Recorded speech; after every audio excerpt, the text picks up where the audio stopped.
Welcome back and thanks for watching. In this video, we're going to get the loads that we loaded in the other video out to the bench and see how they shot.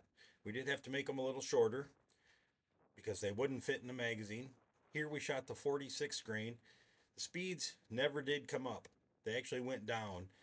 The target results show here that they actually shot a little tighter group, but they were about 5 feet per second slower than they were in the previous video.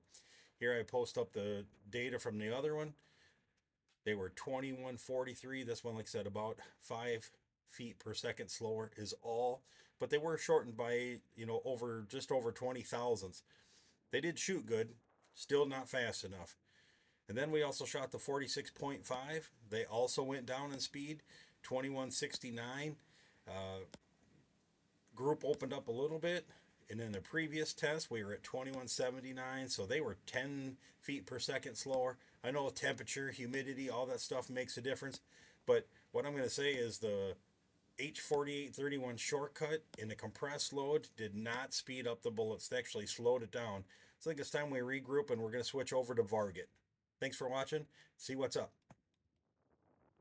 Today we're going to get back to the brass that we started in the video or two ago. I had a note on here that says it was trimmed, sized, chamfered, needs primer. I went ahead and did the rest of the brass. It's all prepped. It's trimmed, chamfered, sized, even put the primers in it. But I thought I'd go ahead and show you the magic of putting the primers in.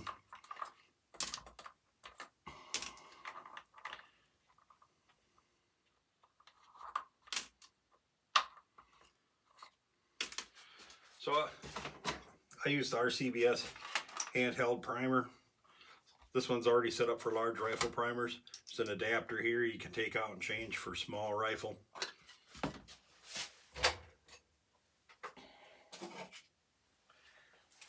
Happen to be using Winchester large rifle. Good luck in finding any large rifle primers lately. Place where I work, right at the moment, we happen to have some MagTech large rifle primers. Haven't used them. We'll see how they do at some point. I don't know if any of you have ever used one of these fancy devices.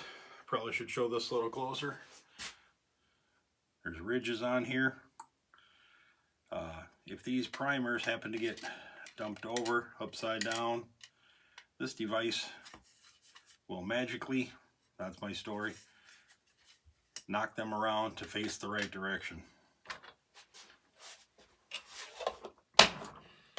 Clip the lid on. Has to have some room. The real story is you rotate it. Try to find a place on the bench here where you can still see it.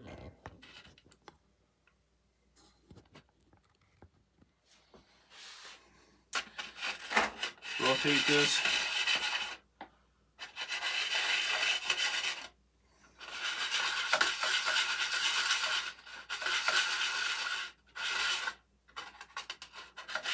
And usually the primers all jump around and face the right direction. Maybe it's difficult to see, but now they are.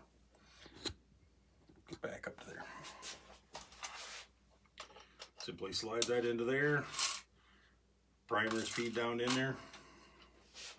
I'm going to go ahead and just slide right in this device. Push them in there.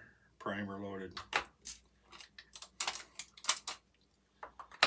So, at the beginning of this video, you see that we went ahead and did the last 10 rounds that I had prepped with the H4831 shortcut,